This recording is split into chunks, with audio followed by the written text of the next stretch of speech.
En este video les voy a presentar algunos elementos básicos que deben tener toda investigación. Estos elementos son la hipótesis, las variables, los indicadores y la operacionalización de las variables.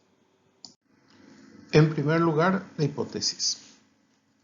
Todo trabajo de investigación parte de un problema. Ese problema es formulado a través de la pregunta general y de las preguntas específicas y se plantean objetivos generales y objetivos específicos. Durante el proceso de elaboración del trabajo de investigación, esas preguntas suelen plantearse en forma tentativa siempre. Posterior a eso, o al mismo tiempo, sigue la revisión de la literatura. ¿En qué consiste la revisión de la literatura? En la búsqueda, la identificación y el análisis de las fuentes bibliográficas existentes en relación a nuestro tema de investigación. Una vez configurado de cierta forma, ordenado de cierta forma, los resultados de la revisión de la literatura, generalmente a través de un marco teórico o marco referencial, a través de un marco conceptual o de un marco contextual, entonces estamos en condiciones de plantear o de formular hipótesis y de reformular nuestros problemas de investigación y nuestros objetivos de investigación en caso de que sea necesario. Entonces, planteamos la hipótesis como una respuesta tentativa a ese problema formulado, a esa pregunta general. Acá tengo algunas definiciones o dos definiciones de hipótesis. En primer lugar, la definición que nos dice que es una expresión conjetural de la relación que existe entre dos o más variables. Siempre aparece en forma de oración aseverativa y relaciona de manera general o específica una variable con otra. Entonces, acá tenemos algunas de las cualidades de una hipótesis. En primer lugar, es una conjetura, es decir, es una conclusión a la que nosotros llegamos a partir del razonamiento o del análisis que realizamos de nuestras fuentes de información recolectada, consultadas, de nuestras fuentes bibliográficas consultadas y de la observación de la realidad que pretendemos investigar muchas veces. Como es una conjetura, entonces es una idea pendiente de contrastación con la realidad. Otro elemento, otra cualidad importante que resalta en esta definición es que la hipótesis siempre o casi siempre, dependiendo muchas veces del autor metodológico que consultamos, expresa una relación entre dos o más variables, en donde las variables constituyen la parte, vamos a decirle, de la realidad que vamos a investigar. Siempre aparece en forma de oración aseverativa y relaciona, ya sea de manera general o específica, una variable con otra. Más adelante analizamos varios ejemplos y vamos a ir viendo cómo se da esta relación entre variables dentro de una hipótesis.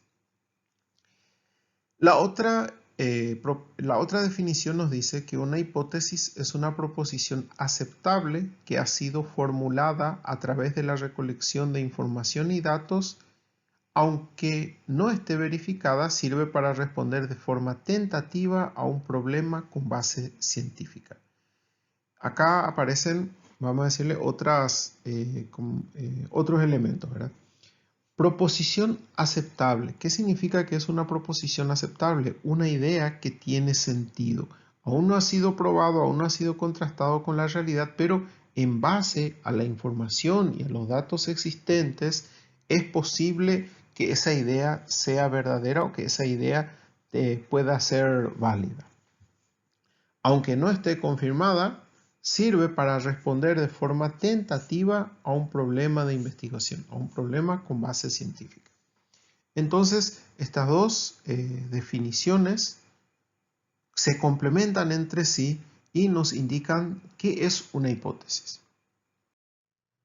Acá hay varios ejemplos de hipótesis provenientes de distintas disciplinas del conocimiento, de distintas ciencias. La primera hipótesis nos dice, el aprendizaje de los niños se relaciona directamente con su edad.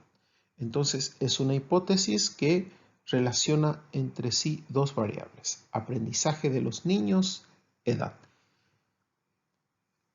La proximidad física entre los hogares de las parejas de novios está relacionada positivamente con la satisfacción sobre la relación entre estos. Entonces acá tenemos dos variables: proximidad física entre los hogares de las parejas de novios, satisfacción sobre la relación entre estos. El índice de cáncer pulmonar es mayor entre los fumadores que en los no fumadores. En este caso tenemos dos variables: índice de cáncer pulmonar y los hábitos de fumadores, o la distinción entre fumadores y no fumadores. En este caso, el índice de cáncer pulmonar es una variable cuantitativa y el hecho de que sea fumador o no es una variable cualitativa. Conforme se desarrollan las psicoterapias orientadas en el paciente, aumentan las exposiciones verbales de discusión y exploración de planes futuros personales, mientras que disminuye las expresiones verbales de discusión y exploración de hechos pasados. Bueno, acá tenemos una hipótesis bastante compleja que se compone de distintas variables. En primer lugar, el desarrollo de las psicoterapias orientadas al paciente. En segundo lugar, exposiciones verbales de discusión. La tercera variable, exploración de futuros personales. La cuarta variable, expresiones verbales de discusión. La quinta variable, exploración de hechos pasados. Entonces, esta hipótesis se compone de 5 variables y nos indica cómo se relacionan dichas variables. En este caso nos dice, ¿verdad? A medida que van avanzando la psicoterapia orientada en el paciente, ocurre que aumentan las exposiciones verbales de discusión y la exploración de planes de futuro, y disminuyen las expresiones verbales de discusión y exploración de hechos pasados. Esta hipótesis lleva implícita, como toda hipótesis, la forma o orienta, vamos a decirle, cómo se va a investigar estas variables. En este caso vamos a estar midiendo o a lo mejor contando esas exposiciones verbales o esa exploración de planes futuros como nos indican las variables, ¿verdad? Digo la hipótesis. Entonces, siempre cuando se plantea una hipótesis, también se debe ir pensando cómo se van a medir las variables que se incluyen en dichas hipótesis y, adelantando un poco contenidos posteriores, cómo se van a procesar esa información y se van a analizar estadísticamente esa información. En este caso, es una hipótesis bastante compleja en donde se va a realizar un estudio bastante amplio. Investigadores con mucha experiencia suelen desarrollar estos trabajos de forma muy interesante. La siguiente hipótesis dice: a mayor variedad en el trabajo, mayor motivación intrínseca respecto a esto. Entonces acá tenemos dos variables: variedad en el trabajo, motivación intrínseca respecto al trabajo, ¿verdad? Entonces tenemos dos variables en esta hipótesis. ¿Qué nos dice esta hipótesis? Que cuanto más variado es el trabajo que realiza una persona o un personal o algo así, más motivado está para realizar tales trabajos. Esta hipótesis lleva implícita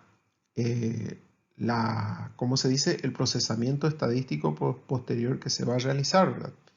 En este caso, seguramente que este investigador va a medir la variedad del trabajo, va a contar, va a establecer cuántos trabajos diferentes hacen unas personas y va a medir la motivación también, y va a aplicar la técnica estadística adecuada o correspondiente para correlacionar estas variables y determinar si se cumplen o no esta hipótesis.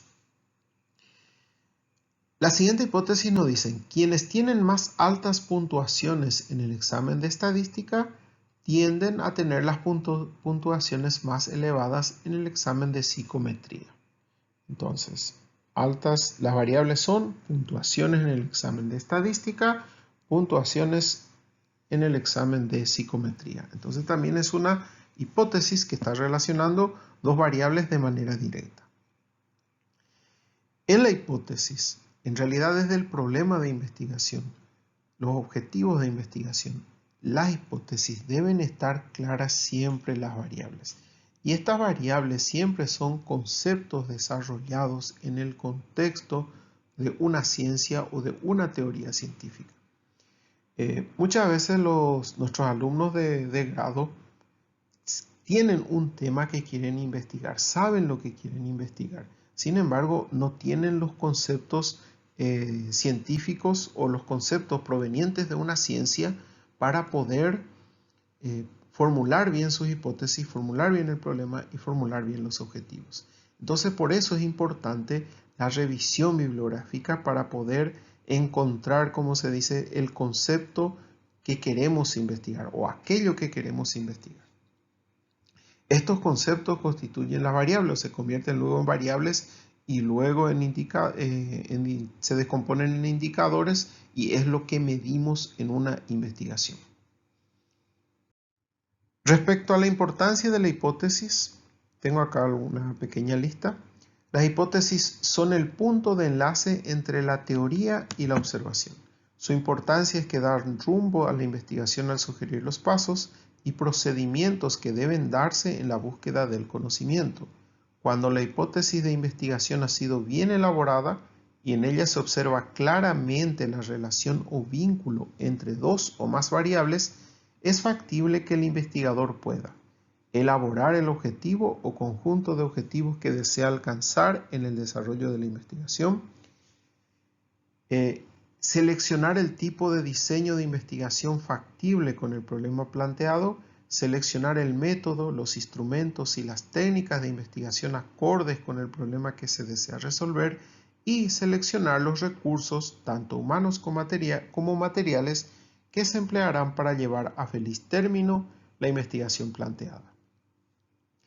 Bueno, una hipótesis bien planteada nos permite establecer si nuestros objetivos son adecuados o no. En muchos trabajos de investigación se pide que se elabore al mismo tiempo, y digo al mismo tiempo porque no hay un orden establecido. Primero tenés que formular tu investigación o primero tenés que elaborar tu pregunta general. No. En muchos trabajos de investigación, en muchos lugares, se pide que se presenten o se elaboren al mismo tiempo el planteamiento, la pregunta general, las preguntas específicas, el objetivo general, los objetivos específicos y la hipótesis, de modo que quede como un todo coherente, como el elemento principal de la investigación y que quede como un todo coherente. Entonces, de esa forma podemos evaluar si nuestros objetivos son objetivos científicos factibles, si son posibles de realizar. Y de esa forma podemos afinar más nuestros objetivos también. El siguiente punto que tiene que ver, que es importante al plantear la hipótesis, es que nos indica el diseño de investigación que vamos a utilizar. Vamos a suponer, ¿verdad? Uno de nuestros ejemplos anteriores relacionaba dos variables directamente, ¿verdad? Entonces, automáticamente el diseño que se va a utilizar para esa variable o para esa hipótesis es un diseño correlacional. No va a ser un diseño exploratorio, porque un diseño exploratorio se utiliza cuando las variables a estudiar no están identificadas plenamente. No va a ser un diseño descriptivo, porque en un diseño descriptivo medimos las variables en forma independiente entre sí, no tratamos de establecer relaciones directamente y tampoco va a ser otro tipo de diseño. Al plantear una de las hipótesis, por ejemplo, anteriores, por ejemplo, también nos decía los alumnos que tienen mejores calificaciones en estadística tienen mejores calificaciones en psicometría, decía. Entonces eso también nos indica de que nuestro diseño será a lo mejor no experimental, porque vamos a estar estudiando alumnos o en la realidad, o a lo mejor por ahí podría ser un diseño cuasi experimental, ¿verdad? Pero lo más probable es que sea un diseño de campo, es decir, no vamos a hacer un experimento para analizar esa hipótesis. La otra función es la de selección, que nos ayuda a seleccionar métodos, instrumentos y técnicas de investigación, acordes con el problema que se desea resolver. Utilizando el mismo ejemplo anterior, ¿verdad? Posiblemente el instrumento o la técnica que vamos a hacer ahí es la realización de una encuesta, o a lo mejor, porque ahí vamos a identificar el rendimiento, o a lo mejor vamos a consultar las planillas de calificación directamente, ¿verdad? Y correlacionamos ahí uno a uno, o aplicamos la técnica de correlación correspondiente, ¿verdad? Y también nos sirve para seleccionar los recursos que vamos a utilizar para una investigación.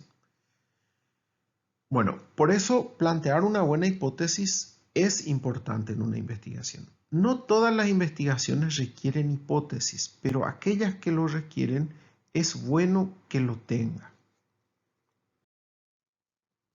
Existen distintos tipos de hipótesis. En primer lugar, se encuentran las hipótesis descriptivas, como la que sigue. Una hipótesis descriptiva no relaciona dos variables entre sí. Dependiendo del autor metodológico, algunos están de acuerdo, otros no están de acuerdo. A veces es necesario, a veces no es necesario, pero sin embargo existen y muchas veces se pueden plantear. En este caso, por ejemplo, dice, el coeficiente intelectual de los niños de la escuela Juan Pablo II es mayor a 100. Entonces, lo que hacemos en una hipótesis descriptiva es calcular la medida o estimar de antemano la medida de la variable que vamos a investigar.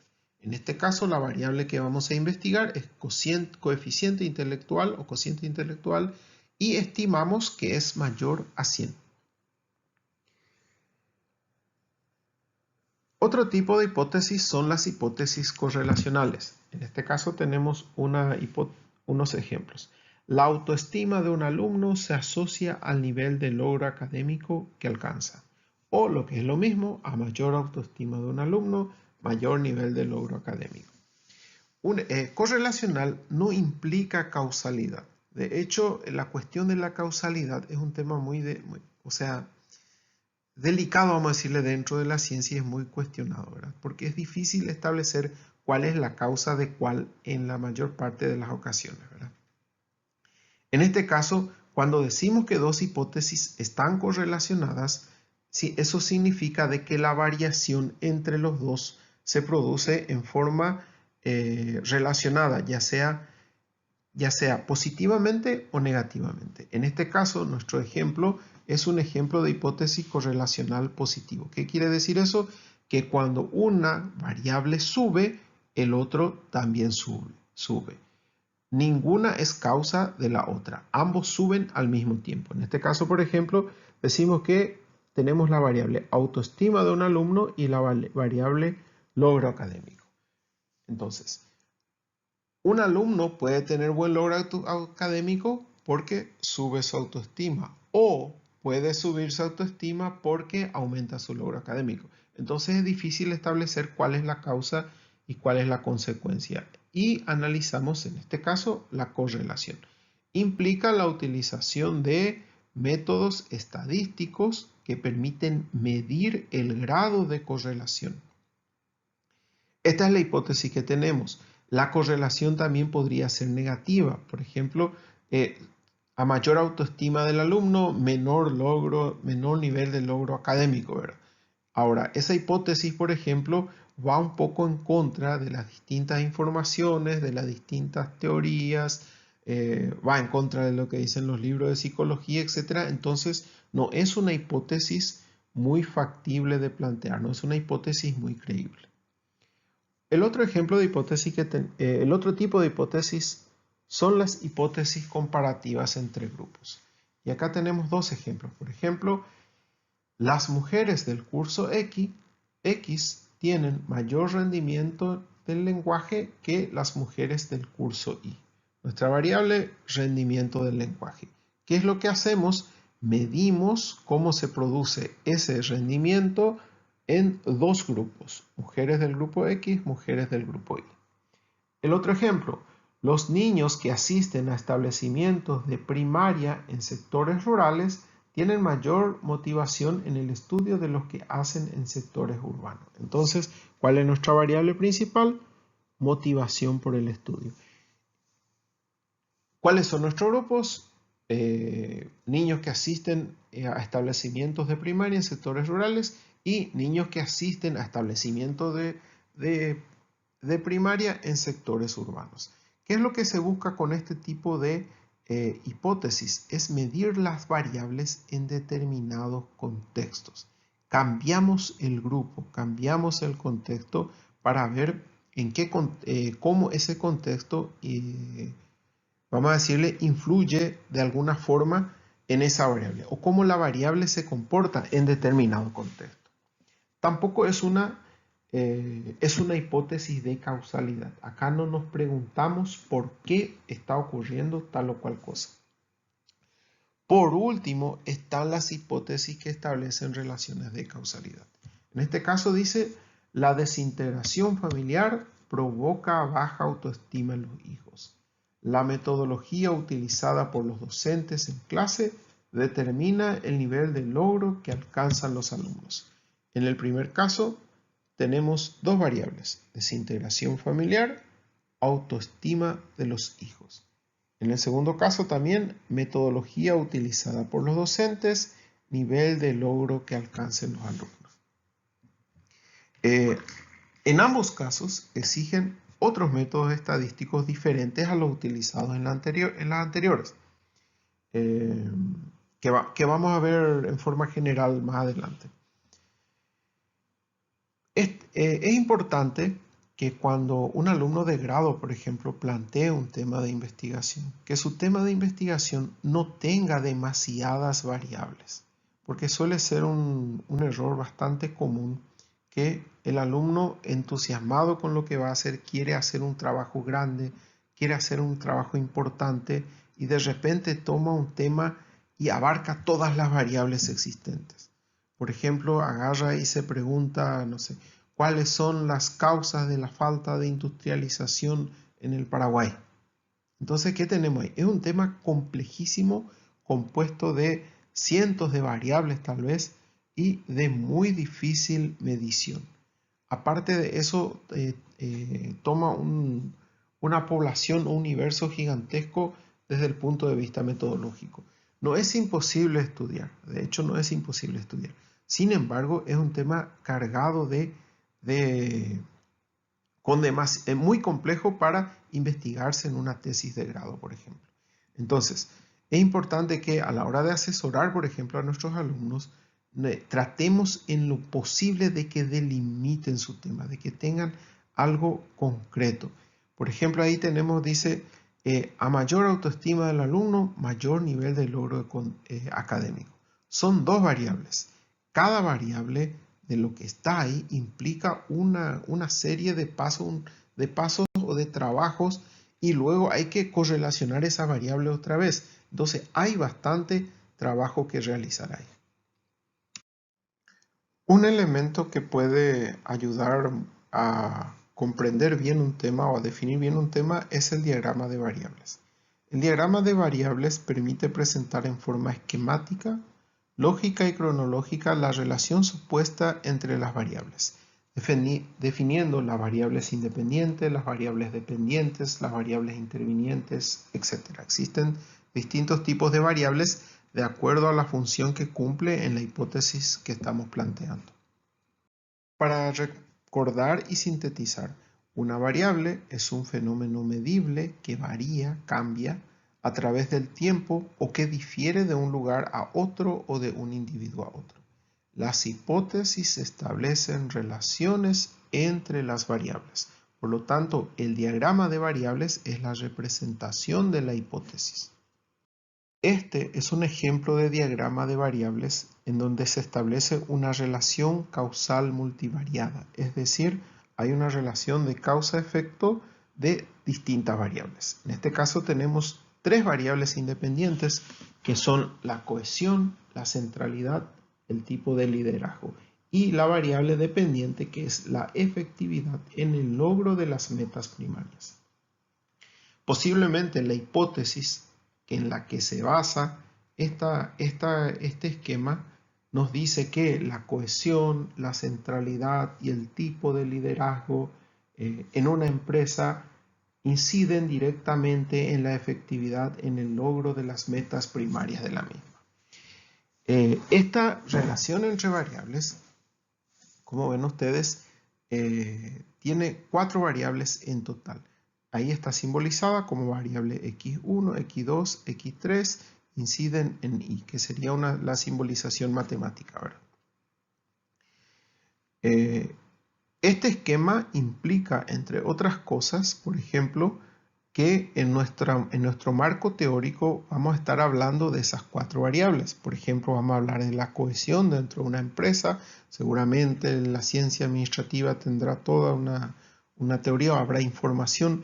La centralidad seguramente del mando o del control, qué sé yo. Los tipos de liderazgo, por ejemplo, si el liderazgo es un líder democrático, si hay un liderazgo autoritario, un liderazgo permisivo, y la efectividad en el logro de las metas primarias, seguramente que va a incluir la definición de efectividad, qué hace efectivo a un personal, qué son las metas primarias, etc. Entonces, ese contenido, estas 4 variables, nos ayudan a establecer el contenido del marco teórico. Otro aspecto que implica esta hipótesis es que debemos medir cada una de estas variables.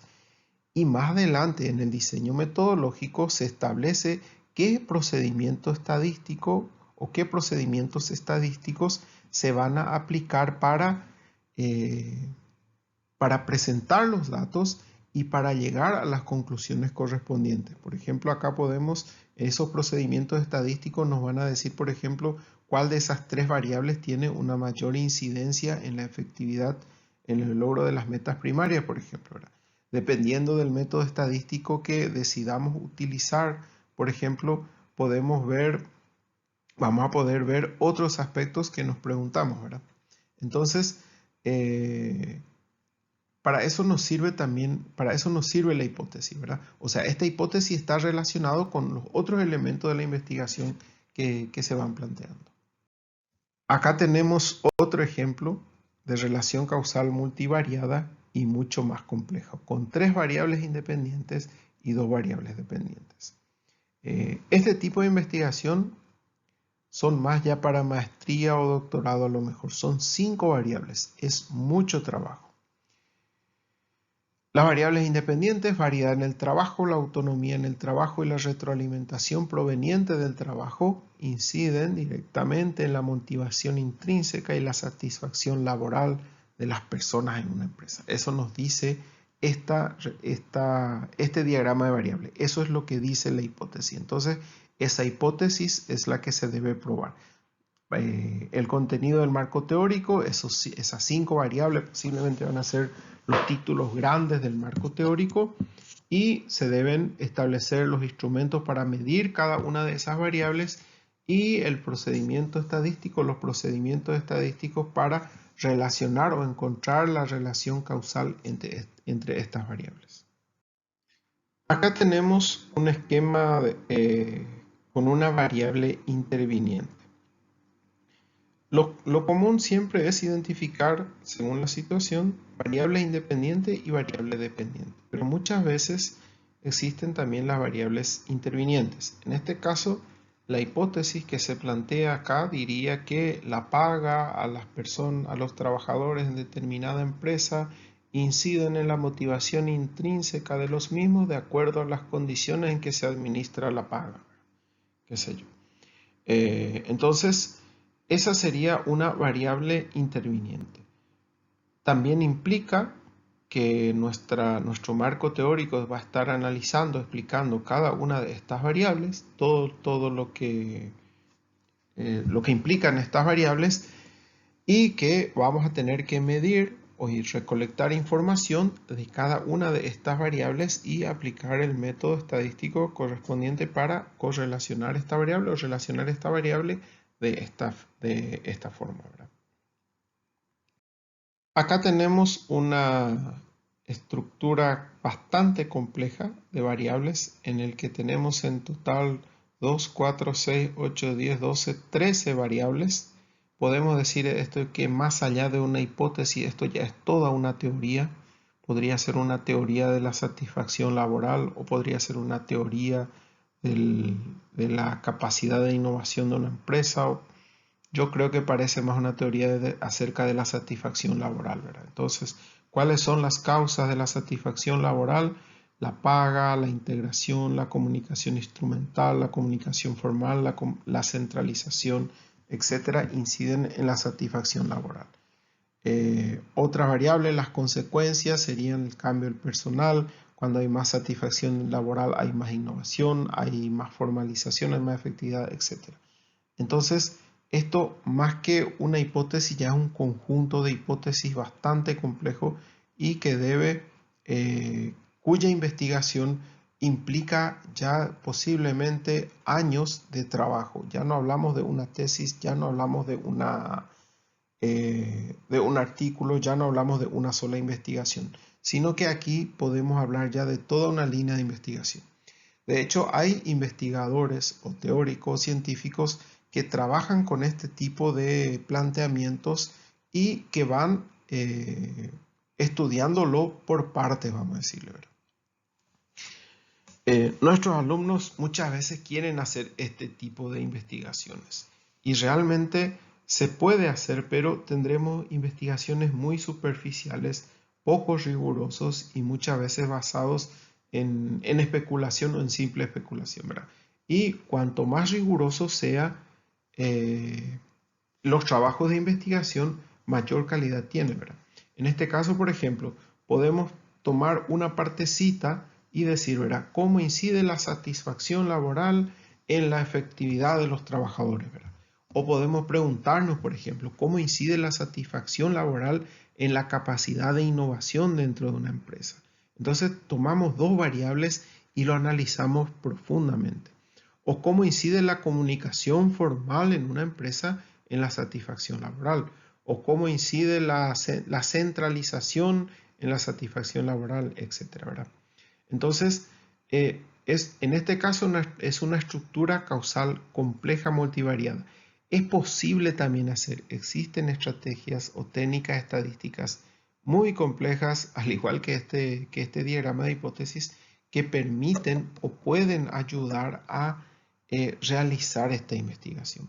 Sin embargo, sería mucho trabajo, por ejemplo, a nivel de grado, conociendo la realidad también de muchas veces del manejo de la estadística que existe en nuestro ambiente, tanto de alumnos como de docentes. La elaboración de este tipo de trabajo a veces se vuelve un poco dificultosa, ¿verdad? Cuando tenemos planteada nuestra hipótesis, tenemos bien claras cuáles son nuestras variables, tenemos bien explicados nuestras variables, tenemos que hacer lo que se llama la operacionalización de la variable. El primer paso consiste en definir los conceptos. Les voy a leer esta información y comentar algunas cosas más que me parece que no están acá. Hay que partir del marco teórico para fundar claramente el significado y alcance de los conceptos involucrados en las hipótesis. Incluso conceptos muy utilizados y comunes requieren ser precisados a este nivel, pues justamente ellos usualmente dan lugar a diferentes interpretaciones o se les asigna diversos alcances. Este paso implica un movimiento hacia el campo en el que se inserta el tema de estudio, recorriendo las distintas conceptualizaciones y debates que existen en torno a él y finalmente adscribiendo a algunas de ellas o desarrollando una propia. En primer lugar, ¿qué es una definición? Definir algo es decir qué es ese algo. Por ejemplo, si yo defino silla, por ejemplo, entonces mi concepto es silla. La definición, mueble utilizado generalmente para sentarse. Las definiciones científicas tienen el mismo sentido y generalmente depende de la teoría o del punto de vista teórico que vamos a estar utilizando, que vamos a estar aplicando. En ciencia de la educación, por ejemplo, no es lo mismo la definición de aprendizaje para la teoría conductista que la definición de aprendizaje para la teoría constructivista. En el enfoque conductista, el aprendizaje es el cambio que se produce en la conducta de las personas. En el enfoque constructivista, el aprendizaje es el cambio o la reconstrucción que existe en el significado que le dan las personas a las cosas. Entonces son dos definiciones diferentes. Si investigamos el aprendizaje desde una teoría conductista, entonces nosotros vamos a estar observando la conducta de las personas. ¿Qué cambió desde que aprendió tal cosa? Sin embargo, si investigamos el aprendizaje desde una teoría constructivista, nosotros vamos a estar preguntándole a esos alumnos qué piensan acerca de las cosas. O sea, son dos cosas, son dos aspectos diferentes que provienen de la teoría desde el cual vamos a investigar. Y eso debe ser explicitado en el momento en que definimos la variable. En este caso, definimos conceptualmente nuestra variable aprendizaje y decimos qué es en el contexto de la tesis o del trabajo de investigación que estamos realizando, qué es el aprendizaje. Y esa definición determina cómo vamos a medir esa variable. Luego de definir conceptualmente la variable, hay que ver si esa variable tiene o no ciertas dimensiones, si es posible descomponerlo en otras dimensiones. Muchas veces hay variables más complejas y hay variables menos complejas. Vamos a suponer, si queremos medir, por ejemplo, la actitud de las personas, la teoría de la psicología social nos dice siempre que las actitudes se componen de tres elementos o tres componentes: un componente cognoscitivo, un componente afectivo y un componente conductual. Entonces la teoría ya nos dice cuáles son sus dimensiones. En los trabajos de clima, vamos a suponer que queremos investigar el clima institucional, la variable clima institucional. La variable clima institucional es una variable súper compleja y existe más de un autor que le da distintas dimensiones. Es decir, el clima institucional se compone de los siguientes elementos, los siguientes factores o los siguientes componentes. Y cada uno de esos componentes constituyen sus dimensiones y cada una de esas dimensiones tienen otra vez sus indicadores. He visto cuestionarios de clima institucional con cerca de 200 preguntas. ¿Qué significa eso? Que tiene aproximadamente unos 200 indicadores. Entonces, en ese caso, una variable que es clima institucional tiene un montón de indicadores. Hay variables, por ejemplo, más básicas, qué sé yo. La temperatura del agua, por ejemplo, es una variable básica. Solamente, prácticamente no tiene dimensiones, ¿verdad? Y solamente podemos medirlo a través de uno o dos indicadores, ¿verdad? Entonces, les voy a leer lo que dice acá. Dado que muchos conceptos son demasiado abstractos, generalmente es necesario especificarlos descomponiéndolos en las distintas dimensiones que requiere el estudio. Cabe aclarar que nunca se podrá abarcar todas las dimensiones posibles de medir en un concepto y que tampoco ello sería adecuado para un estudio, pues sería muy complejo llevarlo a la práctica operativamente. Se trata de considerar solo las pertinentes a los intereses de la investigación en curso. Este paso, si bien ya pone un pie en el trabajo en terreno, igualmente requiere de una fundamentación teórica que lo sustente. Desde las definiciones teóricas se pasa a construir la posibilidad de observabilidad de los fenómenos involucrados. Y aquí resalta esta última palabra, que es la observabilidad. Los indicadores son los aspectos observables de una variable, aquello que se puede percibir de alguna forma. Estos indicadores salen o se elaboran de las dimensiones. Se elaboran es una forma de decir, porque muchas veces cuando estamos trabajando con un tema de investigación en la revisión de la literatura, encontramos que listas de indicadores muchas veces preestablecidos. Lo que uno debe hacer siempre con esa lista de indicadores o indicadores es tomar, analizar y ver si responde a lo que nos interesa investigar a nosotros. Nunca hay que transcribir directamente esos indicadores o copiar otros indicadores. Siempre hay que hacer la adaptación para que el trabajo sea coherente y para que podamos nosotros como investigadores definir esos indicadores que nos interesan estudiar. Por supuesto, hay que tener razones para descartar tales o cuales indicadores o incluir tales o cuales indicadores. En la defensa de la tesis o en los trabajos de investigación, una de las preguntas que siempre hay que tener, siempre se repite, es ¿por qué tal o cual decisión? El investigador está constantemente tomando decisiones de qué incluir y qué no incluir, ¿verdad? Y la pregunta que siempre debe tener, o el aspecto que siempre debe tener claro es ¿por qué tomó tal o cual decisión? ¿Verdad? Una vez, les voy a leer lo que dice acá, una vez definidas las dimensiones de las variables, hay que precisar aún más lo que concretamente se va a medir, es decir, lograr identificar ciertos rasgos registrables de esas dimensiones definidas. En este momento, desde los conceptos que aludían a aspectos latentes del fenómeno a estudiar y que luego se transforman en aspectos observables, se deben definir propiedades que puedan manifestarse a nivel empírico, es decir, que se puedan ver en la realidad. Igualmente, los indicadores siempre representan una aproximación al concepto que miden, no lo agotan ni lo reflejan estrictamente. Esto se refiere un poco a que por más larga que sea la lista de indicadores de determinada variable, siempre habrá algún aspecto más que se puede investigar.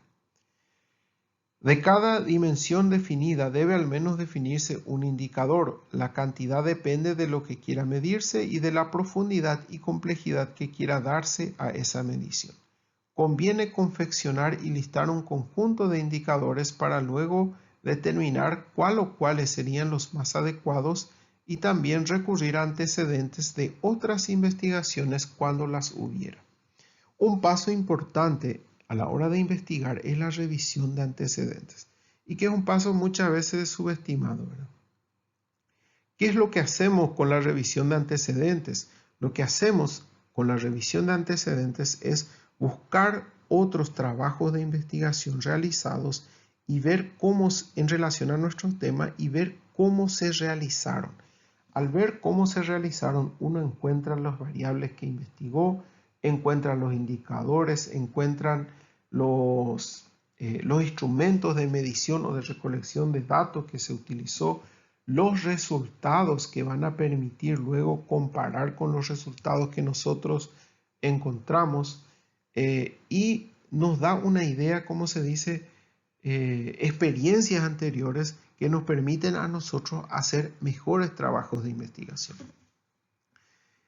Si yo planteo un trabajo de investigación y no reviso los antecedentes, entonces no tengo modelos de trabajo anteriores, no tengo ejemplos que seguir, no tengo ejemplos con los cuales comparar si mi trabajo está bien o está mal, no tengo resultados anteriores con los cuales comparar mis resultados y ver qué significado tienen o qué de nuevo yo encontré o qué de nuevo yo descubrí.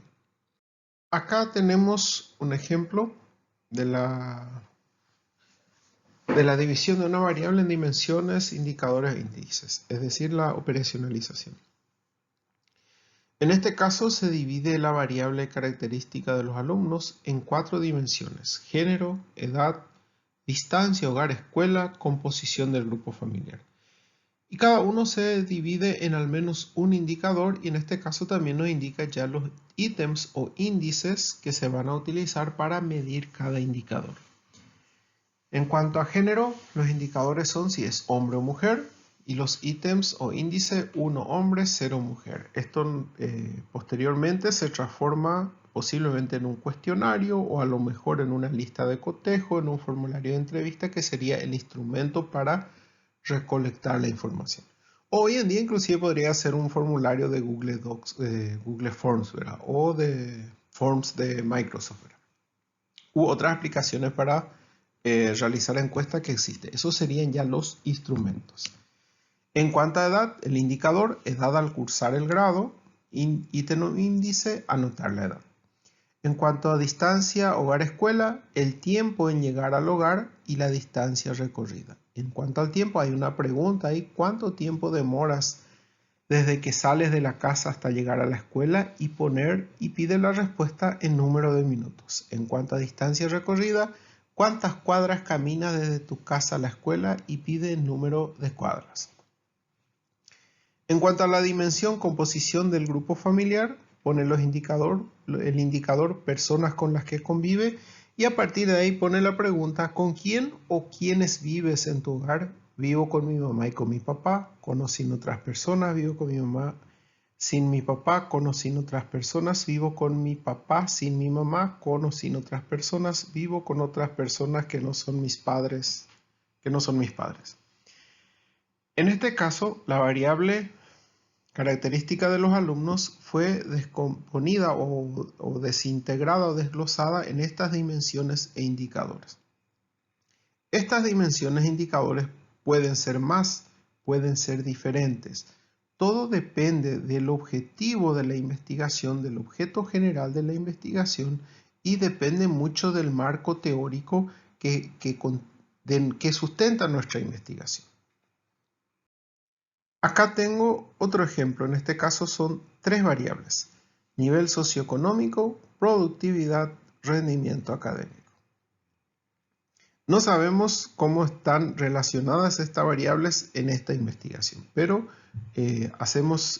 tenemos acá la operacionalización.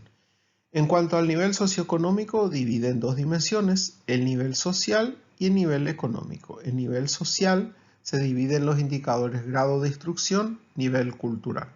El nivel de medición, ordinal y ordinal, serían los tipos de variables, ¿verdad? En cuanto a nivel económico, pregunta ingresos, tipo de vivienda, zona de residencia. En cuanto al nivel de medición, los nivel racional o de razón, una variable de razón, nominal y nominal, ¿sí? Cuanto a productividad, el indicador cantidad de bienes elaborados en un periodo determinado con una medición racional. En cuanto al rendimiento académico, calificaciones obtenidas durante un semestre también es una variable racional, es un indicador de razón. Una pequeña aclaración de vocabulario, ¿sí? A los indicadores también se les suele llamar variables empíricas. ¿Por qué variables empíricas? Porque son las variables que podemos percibir directamente con los sentidos. Dentro de la filosofía de la ciencia y la epistemología, lo empírico se refiere a aquello que podemos percibir por los sentidos, aquello que podemos ver, que podemos escuchar, que podemos oler, que podemos manipular, etc. Entonces, eso es lo empírico. Entonces, también se le suele llamar variables empíricos. Y en ese sentido, también se clasifican de acuerdo a los tipos de variables que generalmente aprendemos en estadística, ¿verdad? Variables ordinales, variables racionales o de razón, variables nominales o a veces también cuantitativo, variables cualitativo, cuantitativo continua, etc. En este caso tenemos pocos indicadores para cada una de estas variables, pudieran ser más, para mi gusto podría ser muchísimo más. Por ejemplo, nivel económico podría ser mucho más. Tipo de vivienda, por ejemplo, leí una vez en una encuesta que le preguntaba a la gente cuántos baños tienes en tu casa. Entonces, si dices 1, bueno, es una casa sencilla, pequeña. Si decís 2, es una casa un poco más grande, ¿verdad? Si decís que tenés 3 baños, no es una pequeña casita, es una casa bastante grande, ¿verdad? Entonces, una forma indirecta, un indicador indirecta que nos indica, valga la redundancia, el nivel económico de la persona a quien estamos encuestando, ¿verdad? Otro ejemplo que ya de alguna forma le adelantaba hace rato es esta variable, actitud hacia un objeto. Para la psicología social, toda actitud tiene 3 dimensiones, la cognitiva, la afectiva y la conductual. Y en este caso hay 2 ejemplos de indicadores para cada una de esas dimensiones, ¿verdad? Juicios acerca del objeto, creencias sobre el objeto. Una actitud siempre es hacia un objeto, puede ser una actitud hacia el fútbol, actitud hacia la política, actitud hacia la televisión. Ese objeto es el objeto de nuestra actitud. Nuestra actitud puede ser positiva o negativa hacia algo. Cuando una persona tiene actitud positiva hacia algo, sus juicios, sus creencias sobre ese algo son positivas. Si su actitud es negativa, entonces esos elementos son negativos, opinan negativamente en relación a ese algo. Lo mismo ocurre con las dimensiones afectiva y conductual, ¿verdad? Entonces, en este caso tenemos una descomposición de las variables en dimensiones e indicadores, basadas directamente en la teoría de la psicología social. Por eso la importancia de que del marco teórico nuevamente como aclarador del alcance de cada una de las variables. El marco teórico nos explica cada una de las variables, nos dice cómo está compuesta cada una de las variables, sus dimensiones, sus indicadores. Si es posible también, qué instrumentos existen para medir tales variables o tales indicadores. Y esa es una de las funciones básicas que debe contener todo marco teórico. En las investigaciones causales, por ejemplo, el marco teórico, además de presentar individualmente cada una de las variables de explicar, también debe presentar qué relaciones se encuentran entre las variables, o sea, qué resultados de investigación existen o qué teorías existen en relación acerca de la relación entre las variables que estamos investigando. A partir de acá tengo un ejemplo en el que se relacionan todos estos elementos. En este caso, la hipótesis que nos dice que los hábitos de estudio y los métodos de enseñanza de los docentes están estrechamente relacionados con el aprendizaje de los alumnos. Tenemos aquí tres variables. La primera variable, hábitos de estudio de los alumnos. La segunda variable, métodos de enseñanza de los docentes. Y la tercera variable, el aprendizaje de los alumnos. Esta hipótesis está diagramada de la siguiente forma. En primer lugar, las variables independientes, el hábito de estudio de los alumnos y en segundo lugar, los métodos de enseñanza de los alumnos. Son nuestras variables independientes. Y la variable dependiente es el aprendizaje escolar. Es decir, nosotros decimos aquí que el aprendizaje escolar depende de los hábitos de estudio de los alumnos y de los métodos de enseñanza de los docentes.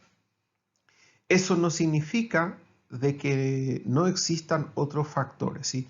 Sino simplemente que nosotros en este momento, en este trabajo, vamos a estudiar estos dos factores, cómo inciden en el aprendizaje escolar. Eso es lo que hacemos, ¿verdad? O eso es lo que se llama la delimitación temática, ponerle límites a nuestro trabajo de investigación. Definimos qué temas, qué variables.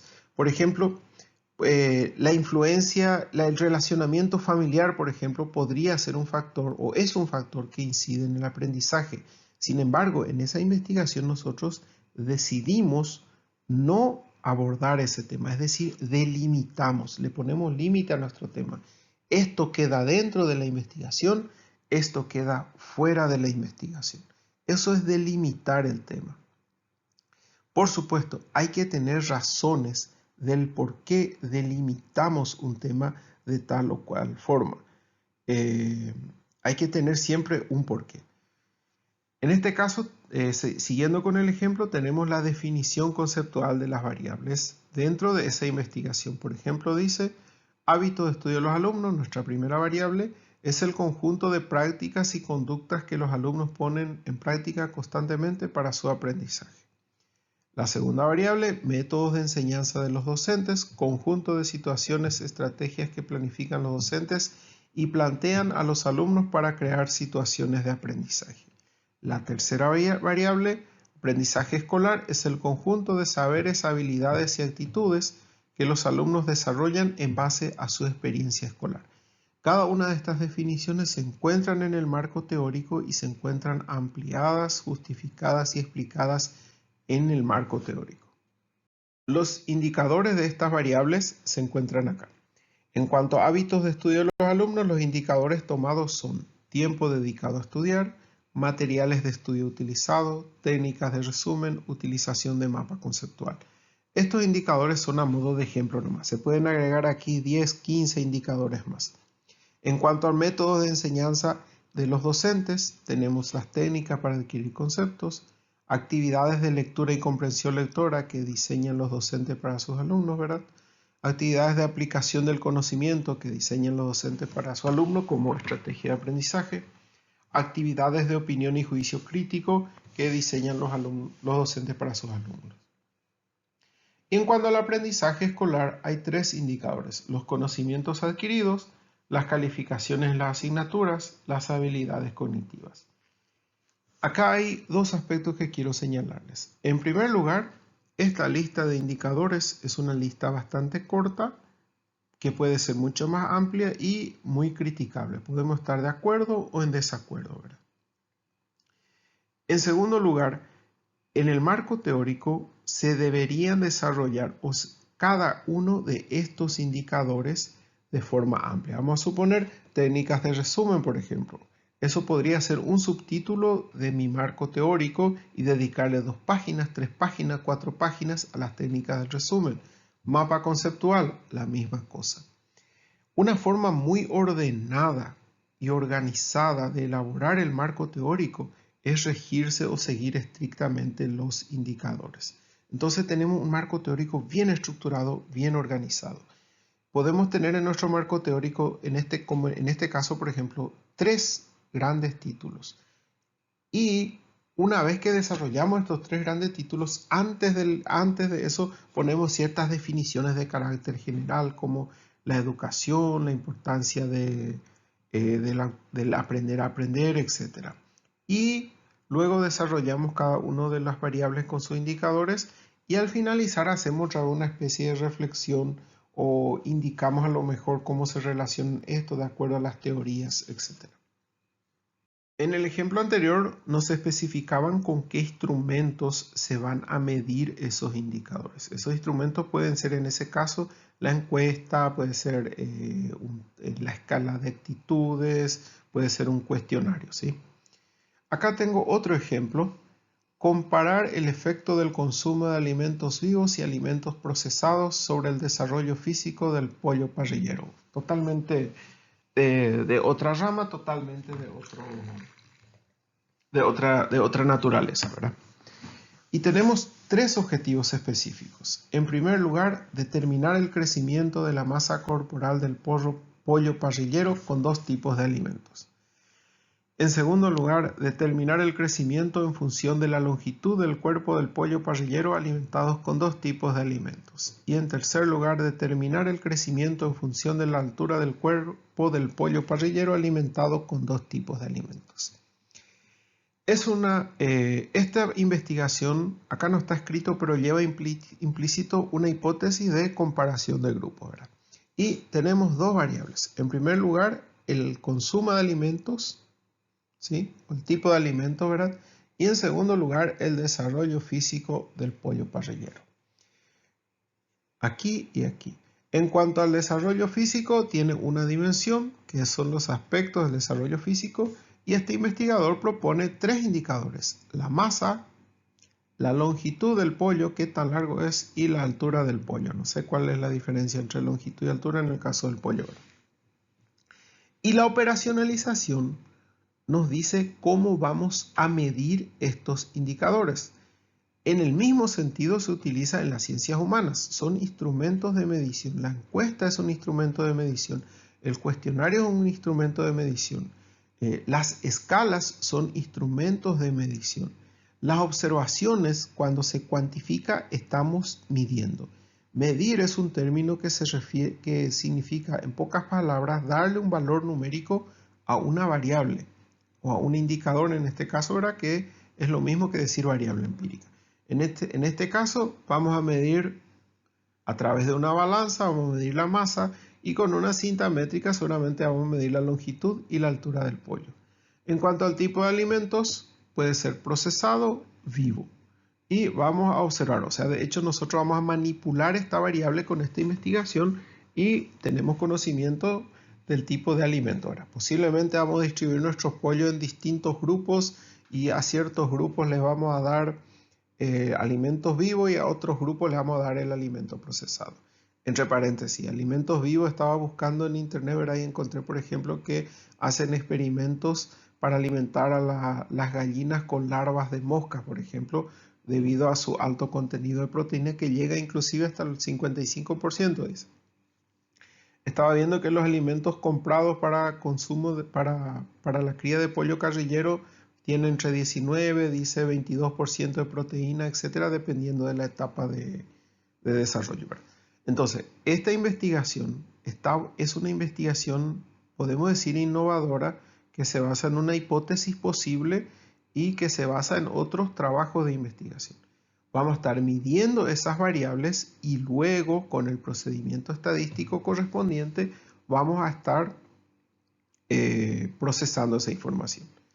Este cuadro de variables así presentado implica automáticamente la utilización de un método experimental e implica automáticamente la realización de algo que en estadística, de ciertos cálculos que en estadística se llama diseño experimental y que constituye toda una ciencia dentro de la metodología de la investigación. Hay muchos modelos de cuadros para hacer la operacionalización de las variables. Acá tengo otro modelo, pero todos comienzan de lo más general y terminan en lo más específico, que pueden ser los indicadores o los instrumentos de medición, los ítems, los índices, e inclusive en mi caso yo suelo pedirle a mis alumnos que ya agreguen ahí, por ejemplo, las preguntas de la encuesta, las preguntas de la entrevista para los trabajos de las ciencias que se enmarcan dentro de las ciencias sociales, ¿verdad? Administración, etcétera, educación, etcétera. Acá eso le facilita mucho al alumno tener una idea ya de qué es lo que va a hacer, ¿verdad? Y prácticamente tiene definido todo lo más importante de su trabajo de investigación. En este ejemplo tenemos el problema que sería la pregunta general. ¿Cuál es la relación entre los estilos de aprendizaje y la productividad del trabajo en equipo de los estudiantes de la Facultad de Ingeniería Agronómica de la Universidad Católica? Entonces tenemos aquí dos variables, estilos de aprendizaje y productividad del trabajo en equipo. Ambas variables son variables o conceptos. Conceptos también es un término que se utiliza como sinónimo de variables en metodología de la investigación. Son o provienen de fundamentación teórica didáctica bien específica. Estilos de aprendizaje constituye un concepto dentro de la didáctica, dentro de la pedagogía bien establecido, y existen distintas teorías en relación al estilo de aprendizaje. Acá hay una definición. Estilo de aprendizaje es la manera en que un estudiante aprende de manera más eficiente, y esta clasificación proviene de una teoría específica, ¿verdad? Los estilos de aprendizaje pueden ser activo, pragmático, teórico, reflexivo. Hay otros, por ejemplo, que dividen en aprendizaje visual, aprendizaje activo, etc. Clasificaciones diferentes. Entonces, cada una de esas clasificaciones constituyen dimensiones de esas variables. Hay nuevamente la necesidad de delimitar, ¿verdad? Entonces, la investigación se tiene que delimitar bien. ¿Por qué? Porque si vamos a tomar cada variable y analizar profundamente cada variable, esas variables pueden tener muchas dimensiones. Y cada dimensión puede otra vez tener subdimensiones, y cada subdimensión tendrá varios indicadores. Este cuadro está muy incompleto debido al espacio, ¿verdad? Sin embargo, si hacemos bien, si hacemos un estudio profundo, eso implica de que analicemos todas las dimensiones posibles, todas las subdimensiones posibles, todos los indicadores posibles. Ahí también suele haber un problema en cuanto a la recolección de datos, ¿verdad? Porque muchas veces preguntas tan complejas en los trabajos de investigación se llegan a conclusiones muy contundentes apenas basados en una entrevista, por ejemplo.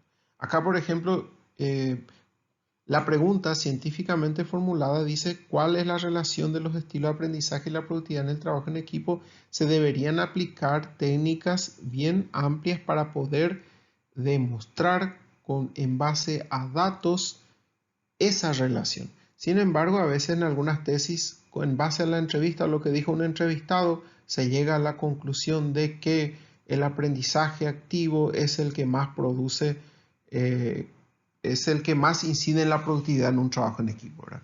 Sin embargo, no es, vamos a decirle, muchas veces esas conclusiones son de tipo especulativo y porque uno de los entrevistados dijo nomás, en el caso de las ciencias sociales, ¿verdad? Bueno, acá, por ejemplo, tenemos productividad del trabajo en equipo. Acá tenemos la definición de productividad. Es la capacidad de obtener productos en un plazo establecido y tiene dos dimensiones: el tiempo que lleva a obtener ese producto, el objetivo o resultado de aprendizaje en este caso. En cuanto a tiempo, no tiene subdimensiones. Eso también es otro aspecto que quería mostrarle con este cuadro, ¿verdad? Que por más de que una de las variables tenga dimensiones, subdimensiones o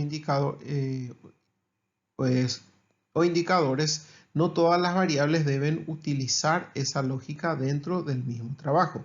En este caso, la dimensión tiempo salta directamente a los indicadores. Cantidad de tiempo utilizado para obtener el producto. Eso es lo que nos interesa en este trabajo de investigación.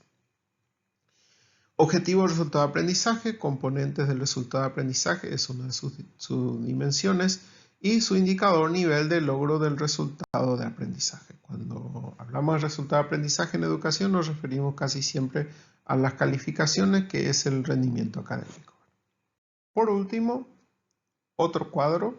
En este caso, el objetivo general es determinar la relación entre el síndrome de Burnout y el clima organizacional en las empresas bancarias del Centro Urbano de María Auxiliadora.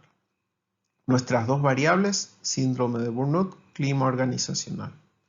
Nuestras dimensiones del síndrome de Burnout: cansancio emocional, despersonalización, realización personal.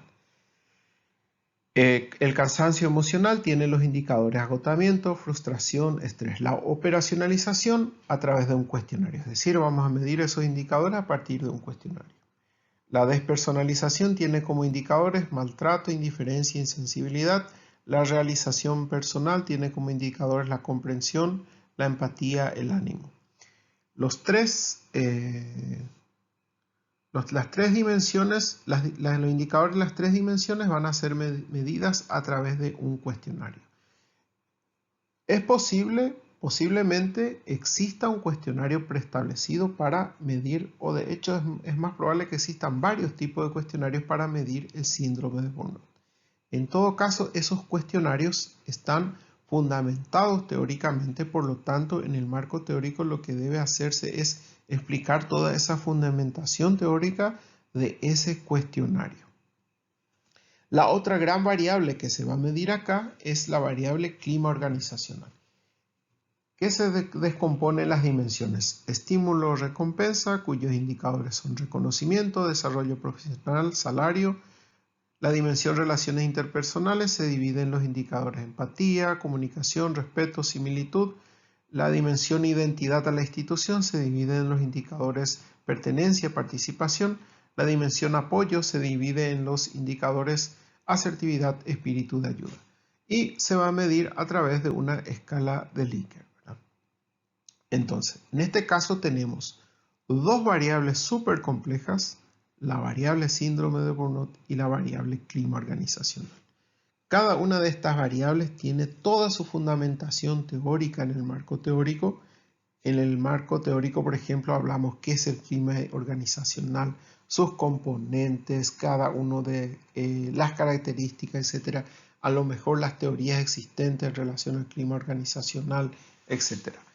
Este trabajo de investigación, a pesar de tener dos variables nomás, es un trabajo súper extenso, porque por toda la fundamentación teórica que exige cada una de las variables, y por la cantidad de preguntas, de dimensiones, de indicadores y de preguntas que vamos a utilizar tanto en el cuestionario como en la escala de Likert que vamos a utilizar.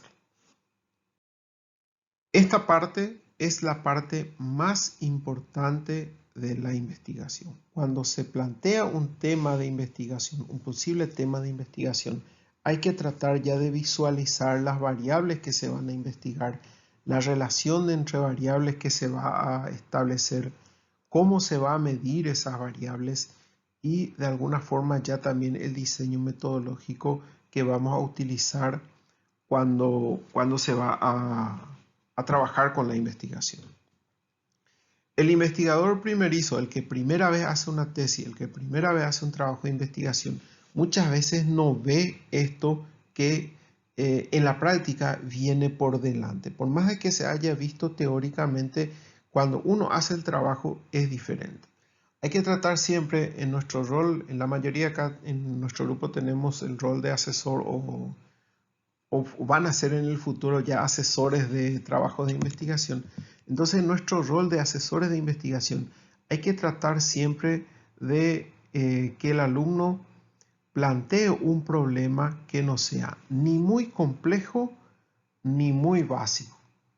Ni muy complejo ni muy básico. Y eso viene de alguna forma determinada por la cantidad de variables que se va a tomar y por la complejidad de las variables que se va a tomar. No es lo mismo medir, por ejemplo, dos variables como, no sé, el alimento del pollo y el crecimiento del pollo, que elegir dos variables como, por ejemplo, el síndrome de Burnout y el clima institucional. Ambos serán dos trabajos diferentes. El primero será un trabajo, ¿cómo se dice?, más simple desde el punto de vista de que los datos, los pocos datos que se van a, o sea, los datos que se van a investigar van a ser pocos, mientras que el otro exige una cantidad mucho mayor de datos y de procesamiento de datos.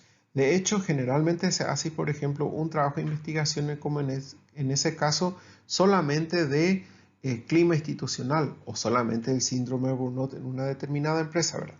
Eso no significa que el trabajo del pollo sea menos importante, ¿sí? Sino simplemente significa de que son más difíciles de abordar desde el punto de vista metodológico y exigen distintas estrategias de trabajo, ¿sí? Por ahí lo de la alimentación del pollo es más relevante económicamente que lo otro, ¿verdad? No sé, ahorramos precio, etc. Sin embargo, exige menos trabajo. Eso es todo en esta parte. El video es bastante extenso porque esta es la parte fundamental y que se decide de antemano en un trabajo de investigación. Esto es el 60% del trabajo de investigación, yo suelo decirle a los alumnos. Esto es tener en claro qué es lo que vamos a investigar. Esto estructura la investigación de una forma que queda poco margen de error si tenemos esta parte bien claro, bien definido. La otra parte es el diseño metodológico y el procesamiento de la información que se va a tratar más adelante.